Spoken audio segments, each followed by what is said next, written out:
The numbers are staggering. Over 50 inches of rainfall. Wind over 130 miles an hour. Widespread catastrophic flooding. Interstate 10 underwater. Over 500 roads closed. Damages in the billions. But the truly heartbreaking numbers are these. Tens of thousands of people displaced. Hundreds of thousands of homes damaged or destroyed. Millions impacted. 82 dead.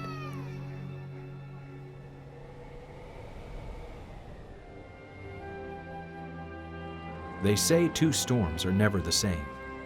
Hurricane Harvey set a new benchmark. Massive storm surge, historic rainfall, record flooding.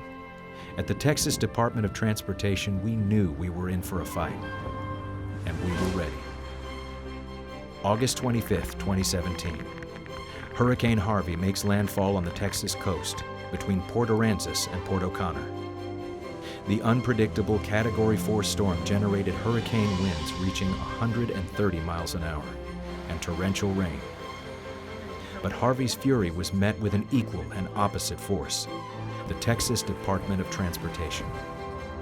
From across the state, crews mobilized quickly, heading towards staging districts in Bryan and San Antonio.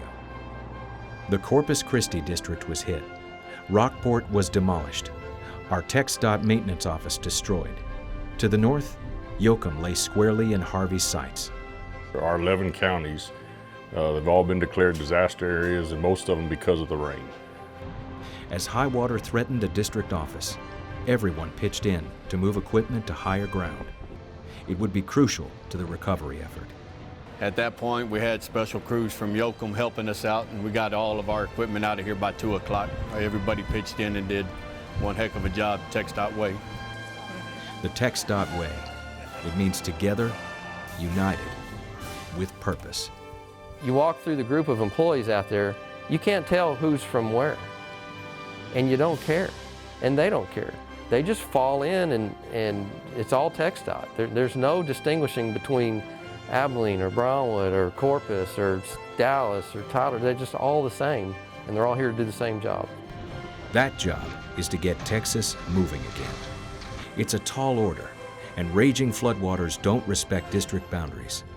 But then, neither did responding TxDOT crews. I'm out of the Laredo District in Carrizo Spring, Texas. Lufkin. Childress District out of Hardeman County up in Quanah. In the northeast corner of Texas in the Atlanta District. Mobilized crews were staged in Bryan and San Antonio.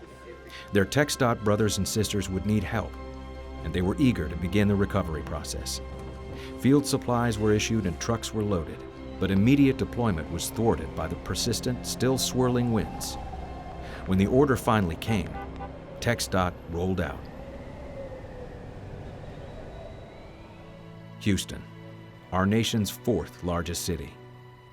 Most of it was now underwater, battered for days by wind and relentless rain. Its people forced from their homes by floodwaters. Families were separated and displaced. Some lost everything. The city was under siege. It was pretty intense. We had HPD in here, the rain was hammered down, the water started to rise, we had people trapped on the freeway. It was all hands on deck. We were looking for routes to get people off of systems that were where they were trapped by floodwaters and move them into areas they weren't.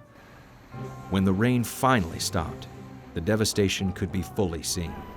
The sheer magnitude of the damage was overpowering. At the Department of Transportation, we got down to work.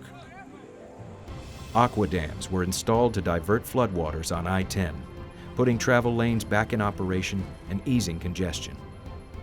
Road repair, bridge inspection, debris removal, and system assessment began in earnest.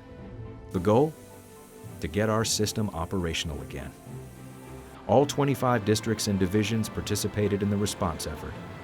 Nearly 4,000 employees worked directly or indirectly on Hurricane Harvey relief, providing skills, support, expertise, and sometimes just a dry place to sleep. Working in extreme weather conditions for long hours is physically exhausting and emotionally draining. In order to keep our crews safely rested and fed, 5 base camps were set up to provide food, showers, and sleeping areas. They're out here in treacherous weather and debris and such, and we want them to be able to come back and have a hot meal, have a nice place to sleep, be comfortable as they possibly can, being that they're away from their home district and away from their families. With Houston still underwater and struggling, the rising creeks and rivers had now caused the Beaumont district to become inaccessible. Surrounded by high water, with roads closed and in need of assistance, the situation was dire. We found out we were going to Beaumont, and we knew there was no one else down there to help. We were ready to go. We wanted to get down there as soon as we could. There were people in boats driving in front of us and around us. I mean, it was chaotic at best. In Port Arthur, TxDOT crews from Lufkin were one of many engaged in high water rescues. The boats were bringing people out from the houses in the flooded areas to a high spot on the land. We were loading people in the back of the dump trucks and driving them through the deep parts of the water. We were needed. I saw a lot of scared people. A lot of people lost everything, and you could see that they didn't know what to do, where to go. I mean, they grab whatever they could and get in the boat, and they come to us. And, you know, we're loading them up, and the folks, and there's a lot of people in shock. There's a lot of people just really didn't know what to do and where to go, and they were asking us, what are we going to do? What are we going to do? What would we do? Recover, rebuild, restore. Get Texas moving again. So it's so important for us to be able to open these roads back up as soon as possible. Texas is really depending upon TxDOT, and we're delivering. On August 31st, mobilized troops from across the state gathered at the Sugar Land Base Camp. Final preparations and work assignments were made for the next morning, when our crews would begin major recovery operations in a devastated Houston and the surrounding areas. You're going to see the TxDOT Nation just really put on a show. So we're in full-blown recovery mode. We've got some folks doing a little bit of rescue work, but a lot of recovery. We're trying to get things cleaned up. 12 days after Hurricane Harvey churned on shore, the Beaumont district was still recovering. The whole road has been closed for several days, and it's the major north-south artery between Lumberton and Jasper. Just getting an assessment whether it's structural or just cosmetic underneath this riprap material. And to make matters worse, about halfway through this, the city of Beaumont did lose water. So we have been without water for a few days now, but it's okay. It was really just about getting the job done. We wanted to get the roads open, and we wanted to make sure the roads were safe for everyone in Southeast Texas. recovery will take time. Our employees worked tirelessly to protect the safety of their fellow Texans, some while facing their own catastrophic losses. I've got people here working that got water in their house. And that's hard. When the guys got that much impact to their lives, but they're still coming to work on time and busting their rear ends. TxDOT crews continue to assist in hard-hit areas, answering a plea by local communities to assist with debris removal.